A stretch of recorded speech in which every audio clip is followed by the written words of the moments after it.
नमस्कार, fast and facts में आप सभी का स्वागत है। मैं हूं आपके साथ मानसा मलिक और मेरे साथ हैं अदिति। शुरुआत करते हैं इस वक्त की अहम खबर के साथ। आज यूपी में योगी सरकार की पहली कैबिनेट बैठक होने जा रही है। शाम को जिस वक्त मुख्यमंत्री अपनी कैबिनेट के साथ बैठक शुरू करेंगे, नवरात्र की नवमी भी शुरू हो जाएगी। इस पवित्र घड़ी में योगी कैबिनेट की बैठक से क्या कुछ राहत का पैकेज आम लोगों और गरीब किसानों के लिए निकलेगा, हर किसी की नजर इस पर ही टिकी है। तो यूपी का ये सबसे इंपॉर्टेंट पॉलिटिकल डेवलपमेंट जिस पर अब हर किसी की नजर टिकी हुई है। शाम 5 बजे ये कैबिनेट बैठक बुलाई गई है और कई अहम फैसले इसमें लिए जा सकते हैं। जैसे कि चुनावी घोषणा पत्र में बीजेपी ने ऐलान किया था कि किसानों का कर्ज माफ कर दिया जाएगा। इसको लेकर अहम फैसला हो सकता है इस बैठक में। और भी जो अवैध बूचड़खानों को लेकर जो कार्रवाई योगी सरकार की ओर से शुरू की गई है, हो सकता है कि इसको लेकर कुछ पॉलिसी बनाई जाए। और ट्रिपल तलाक को लेकर भी इस बैठक में चर्चा हो सकती है। तो सभी की नजरें अब इस बैठक पर टिकी हुई हैं कि क्या अहम फैसले शाम 5 बजे जो कैबिनेट की बैठक होगी उसमें क्या लिए जाते हैं। पूरे यूपी की निगाहें आज शाम 5 बजे होने वाली योगी आदित्यनाथ की पहली कैबिनेट पर लगी हुई है। खासकर किसान, जिन्हें कर्ज माफी के बड़े ऐलान का इंतजार है। उत्तर प्रदेश में लघु और सीमांत किसानों की संख्या 2 करोड़ 15 लाख है, लेकिन संभावना कम है कि योगी सरकार किसानों का पूरा कर्ज माफ करने का ऐलान करे। पूरा कर्ज माफ कर देने से राज्य सरकार पर करीब 60,000 करोड़ रुपए का अतिरिक्त बोझ पड़ेगा। पहली कैबिनेट बैठक में बुंदेलखंड को लेकर भी बड़ी सौगातों का ऐलान हो सकता है। बुंदेलखंड को बड़ा राहत पैकेज दिया जा सकता है। साथ ही पानी के लिए बड़ी योजना को कैबिनेट में मंजूरी दी जा सकती है। जो योजनाएं चल रही हैं उनको पूरी तरीके से गति दी जाएगी और कोशिश की जाएगी कि हर हालत में जो समय पर काम पूरा। जो भारतीय जनता पार्टी का घोषणा पत्र, संकल्प पत्र है, उसके अनुरूप हम कार्रवाई करेंगे। मुख्यमंत्री जी ने बार बार ये कहा है कि हम संकल्प पत्र में किए गए संकल्पों को पूरा करेंगे। क्या आशा है भाजपा हमारी नीति को आगे बढ़ाएगी। और जो उन्होंने कहा था कि किसानों का पूरा कर्जा माफ, जिन गन्ना मिलों ने भुगतान नहीं किया है उस पर आशा है कि कड़ी से कड़ी कार्रवाई होगी। अब कार्रवाई होनी चाहिए। अब यूपी में किसानों की कर्ज माफी को बीजेपी ने अपनी चुनावी घोषणा पत्र में शामिल किया था। पीएम मोदी ने पहली कैबिनेट बैठक में किसानों की कर्ज माफी पर अमल करने का वादा रैलियों में किया था। योगी आदित्यनाथ सरकार की पहली कैबिनेट मीटिंग शपथ ग्रहण के पूरे 16 दिन बाद हो रही है। किसानों का कर्ज माफ करने पर बैंकों को बकाया पैसे का भुगतान यूपी सरकार के खजाने से किया जाएगा। यूपी में 2013 से 2015 तक रबी की फसल को भारी नुकसान हुआ था, जिससे किसानों पर कर्ज बढ़ गया था। माना जा रहा है कि योगी सरकार कर्ज रकम के हिसाब से रियायत दे सकती है। कर्ज माफी के कई स्लैब बनाए जा सकते हैं। दिल्ली के मुख्यमंत्री अरविंद केजरीवाल पर जनता के पैसे से अपना मुकदमा लड़ने का आरोप लगा है। बीजेपी का आरोप है कि आपराधिक मानहानि केस के कानूनी खर्चे का भुगतान अरविंद केजरीवाल ने सरकारी खजाने यानी जनता के टैक्स के पैसे से करने को मंजूरी दी थी। वित्त मंत्री अरुण जेटली ने अरविंद केजरीवाल पर आपराधिक मानहानि का केस दायर किया है। आरोप है कि इस केस के वकील राम जेठमलानी को भुगतान के लिए केजरीवाल सरकार ने सरकारी पैसे से 3 करोड़ 42 लाख का भुगतान करने को कहा था।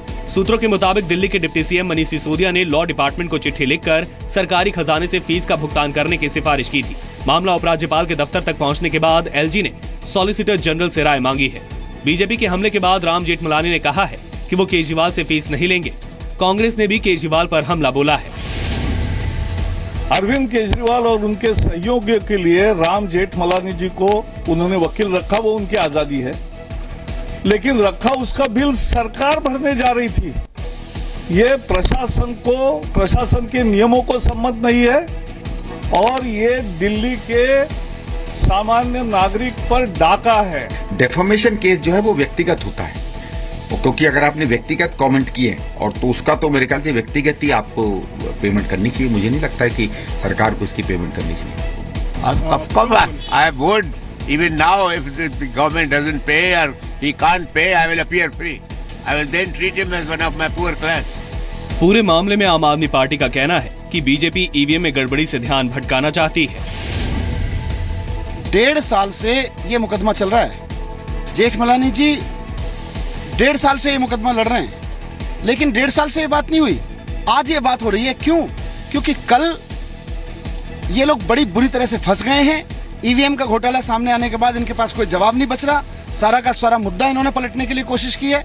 इनको जवाब देना चाहिए। डीडीसी केस में केंद्रीय वित्त मंत्री अरुण जेटली ने केजरीवाल पर आपराधिक मानहानि का केस किया है। राम जेठमलानी केजरीवाल की तरफ से 11 बार अदालत में पेश हुए। जेठमलानी ने इसके लिए 1 करोड़ रुपए का रिटेनर और हर सुनवाई में कोर्ट में पेश होने के लिए 22 लाख रुपए की फीस रखी है। जेठमलानी ने केस की शुरुआत में ऐलान किया था कि वो केजरीवाल का केस मुफ्त में लड़ेंगे। मनीष सिसोदिया ने दलील दी थी कि मामला सीएम दफ्तर में सीबीआई रेड से जुड़ा है, इसलिए बिल क्लियर किया जाए। भगवान कृष्ण को लेकर विवादित ट्वीट कर वकील प्रशांत भूषण ने माफी मांग ली है, साथ ही ट्वीट भी डिलीट कर दिया है। भगवान कृष्ण को छेड़खानी करने वाला बताने पर देश भर में हुए विरोध प्रदर्शनों के बाद वकील प्रशांत भूषण को अपनी गलती सुधारनी पड़ी। प्रशांत भूषण ने यूपी में योगी सरकार की बनाई एंटी रोमियो स्क्वाड पर विवादित ट्वीट करते हुए रोमियो को प्यार करने वाला जबकि छेड़खानी करने वाला भगवान कृष्ण को बताया था। प्रशांत भूषण ने माफी मांगते हुए ट्वीट किया, मुझे एहसास हुआ है कि रोमियो स्क्वाड और कृष्ण पर मेरे ट्वीट को अनुचित रूप से पेश किया गया और इससे अनजाने में कई लोगों की भावनाओं को ठेस पहुंची। मैं माफी मांगता हूं और इस ट्वीट को हटा रहा हूं। यूपी में एंटी रोमियो स्क्वाड बनाने का वादा बीजेपी ने चुनाव घोषणा पत्र में किया था। योगी आदित्यनाथ की सरकार बनते ही एंटी रोमियो स्क्वाड का गठन कर दिया गया था। प्रशांत भूषण ने कहा था कि सीएम स्क्वाड का नाम एंटी कृष्ण स्क्वाड रख सकते हैं। कृष्ण पर विवादित टिप्पणी को लेकर प्रशांत भूषण पर 3 शहरों में केस दर्ज हो चुके हैं। बीजेपी पहले ही प्रशांत भूषण को तीखा जवाब दे चुकी है, कह चुकी है कि भगवान कृष्ण को समझने के लिए उन्हें कई जन्म लेने पड़ेंगे। दलाई लामा के अरुणाचल दौरे को लेकर सरकार ने चीन को कड़े शब्दों में कहा है कि यह धार्मिक दौरा है, लिहाजा जबरन कोई विवाद खड़ा करने की कोशिश न करे। तिब्बती धर्मगुरु दलाई लामा का अरुणाचल दौरा आज से शुरू हो गया। दौरे को लेकर चीन के ऐतराज को खारिज करते हुए सरकार ने आज साफ कहा कि दलाई लामा को बुलाना भारत का आंतरिक मामला है। भारत चीन के अंदरूनी मामलों में दखल नहीं देता और यही उम्मीद चीन से भी करता है। गृह राज्य मंत्री किरण रिजिजू ने अरुणाचल को विवादित बताने का चीन का दावा भी खारिज कर दिया। कांग्रेस और दूसरे दलों ने भी चीन को हद न लांघने की नसीहत दी। अरुणाचल प्रदेश एक विवादित राज्य नहीं है। अरुणाचल प्रदेश में जाने से दलाई लामा जी का विजिट को लेकर के किसी को कोई आक्रोश होने का आवश्यकता नहीं है और हम ये भी उम्मीद करता है कि हमारा अंदरूनी मामले में चीन की तरफ से भी दखल अंदाज नहीं होना चाहिए। दलाई लामा जी न केवल एक महान गुरु हैं, उनको देश के हर कोने में जाने का अधिकार है और चीन को ना डिप्लोमेटिक और ना मिलिट्री धमकी देने का भारत को ऐसा कोई अधिकार। दलाई लामा दुनिया भर में घूमते हैं और हिंदुस्तान में वो उनको असाइलम मिला हुआ है, तो इस तरह का चीन जो आग दिखा रहा वो ठीक तो है नहीं और इसको भारत सरकार को कड़ा प्रतिकार करना चाहिए।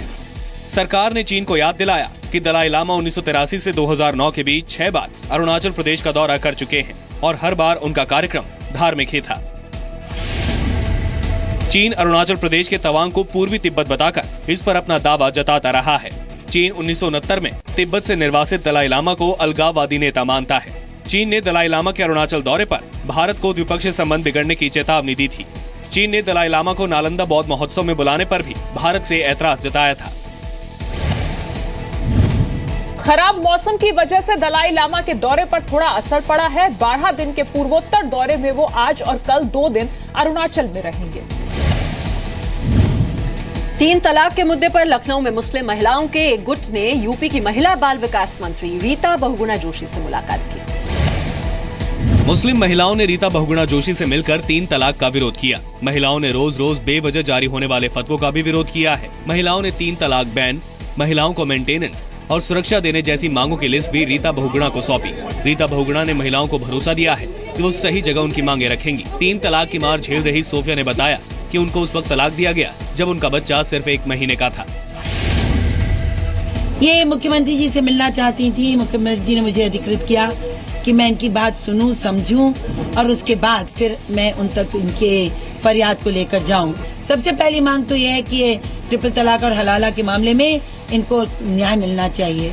ये चाहती हैं कि इस तरह की औरतों को मेंटेनेंस मिलना चाहिए और इनके मुकदमे अदालतों में होने चाहिए। हम लोग इनकी सारी बातों को लिखकर, इनकी मांगों को लिखकर और उसके बाद मैं मुख्यमंत्री जी को पेश करूंगी।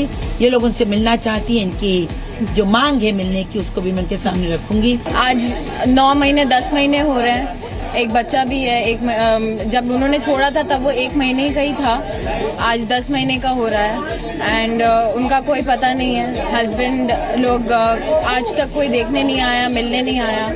एंड वो कहते हैं कि तलाक हो गया है, फिर कभी कहते हैं नहीं हुआ है। तो कहीं ना कहीं हम अकेले ही खड़े हैं ये सोच के कि हम शादीशुदा हैं, हमें वापस जाना है, नहीं जाना है, हम कहाँ हैं, हमें यही नहीं पता है।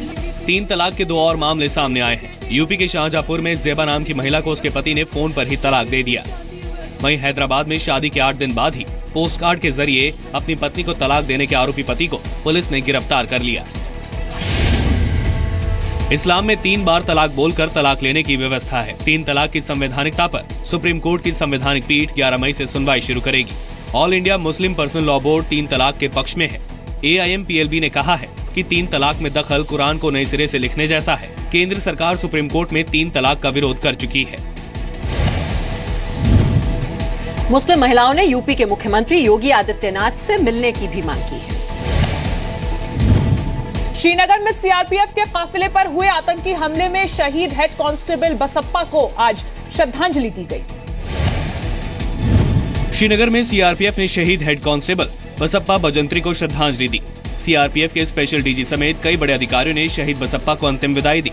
कल श्रीनगर के पंथा चौक पर सीआरपीएफ के काफिले पर आतंकी हमला हुआ था, जिसमें बसप्पा शहीद हो गए थे। सीआरपीएफ के जवान इलेक्शन ड्यूटी पर श्रीनगर जा रहे थे, लेकिन आतंकवादियों ने उन पर फायरिंग कर दी। इस हमले में ड्राइवर और सीआरपीएफ के 5 जवान घायल हुए हैं। सीआरपीएफ के स्पेशल डीजी ने कहा है कि आतंकवादी उपचुनाव के मद्देनजर माहौल खराब करना चाहते हैं, लेकिन उनसे निपटने के पुख्ता इंतजाम किए गए हैं। इस प्रकार की टेररिस्ट अटैक की अंदेशा हम पहले से ही कर रहे हैं और उसके लिए पूरी इंतजामात किया गया है। हमारे सभी ऑफिसर्स, सीनियर ऑफिसर्स, जवान सभी अपने ड्यूटी पॉइंट पे हैं, इंतज़ाम कर रहे हैं और जो हमसे बेस्ट बन पा रहा है वो कर रहे हैं। पाकिस्तान की तरफ से आज भी युद्ध विराम का उल्लंघन किया गया। जम्मू कश्मीर के राजौरी सेक्टर में पाकिस्तान ने भारतीय चौकियों पर फायरिंग की। 23 फरवरी 2017 को शोपियां में सेना के काफिले पर आतंकियों ने घात लगाकर हमला किया, 3 जवान शहीद। दिसंबर 2016 में पंपोर में सेना के काफिले पर हमला हुआ, 3 जवान शहीद। सितंबर 2016 में कुपवाड़ा में सेना के काफिले पर हमला हुआ, 3 जवान घायल हुए। 25 जून को पंपोर में आतंकियों ने सीआरपीएफ की बस पर हमला किया, 8 जवान शहीद हुए थे। हेड कांस्टेबल बसप्पा कर्नाटक के रहने वाले थे। बसप्पा का पार्थिव शरीर उनके घर भेज दिया गया है।